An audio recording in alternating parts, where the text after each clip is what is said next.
সাবধান, আত্মীয় স্বজনকে এই 5টি কথা বললেই বিপদ। নাম্বার 1, আপনার অভাবের কথা। আপনার অভাবের কথা যদি আপনার আত্মীয় স্বজন শোনে, তাহলে সবাই আপনাকে নিয়ে কটূক্তি করবে, সবাই বাজে মন্তব্য করবে, সবাই বলবে ওর স্বামী কোনো কাজ করে না, অকর্মঠ ঢেকি, বিভিন্ন রকম কথা বলবে।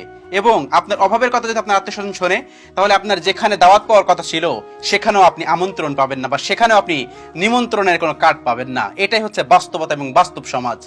এই সমাজে আত্মীয় স্বজন সবাই বড়লোক হলে সবাই তাকে আহ্বান করে, সবাই তাকে আত্মীয় মনে করে, সবাই তাকে কাছের মনে করে।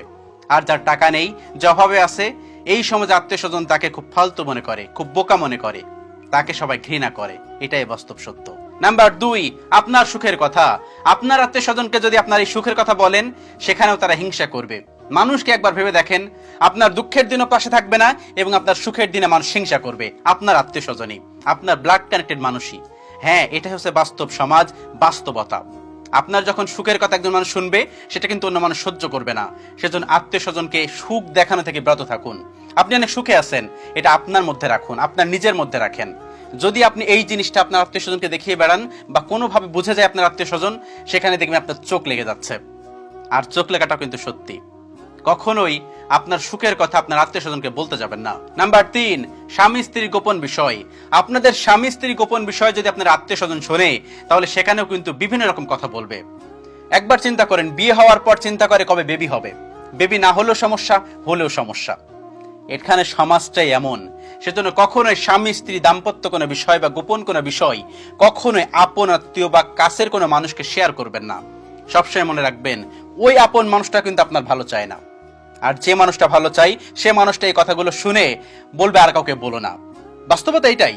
কিন্তু আমরা কি করি, আমাদের সুখের কথা, আমাদের স্বামী স্ত্রী গোপন কথা আমাদের আপন মানুষদেরকে শেয়ার করি। আমরা মনে করি তারা আপন। কিন্তু ভুলে যাবেন না, আপনার দাঁত আছে না দাঁত, আপনার দাঁতও কিন্তু জিহ্বাকে কামড় দেয়। তাই সবাইকে আপন ভাবা থেকে বিরত থাকুন। নাম্বার 4, আপন মানুষকে এটাও বলবেন না আপনার কত টাকা আছে এবং কত টাকা আপনি বেতন পান।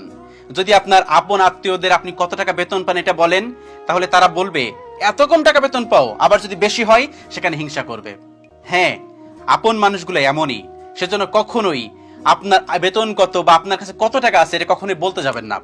আপনার কাছে যদি বেশি টাকা থাকে, তাহলে তারা হিংসা করবে, তারা জ্বলে পুড়ে ছাই হয়ে যাবে। আবার যদি আপনার কাছে টাকা না থাকে, তারা আপনাকে বাজে কথা বলবে, মন্তব্য করবে, বিভিন্ন ধরনের কটূক্তি করবে এবং বড় কোনো অনুষ্ঠানে আপনাকে দাওয়াত দিবে না, আপনাকে অ্যাভয়েড করে চলবে। এমন ভাবে চলবে মনে হবে আপনার গায়ের দুর্গন্ধ।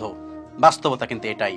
সেজন্য কখনোই আপন আত্মীয়দের বা নিকটস্থ আত্মীয়দের বা পরিচিত মানুষদেরকে আপনি কত টাকা বেতন পান এবং আপনার কাছে কত টাকা আছে সেটা কখনোই বলবেন না।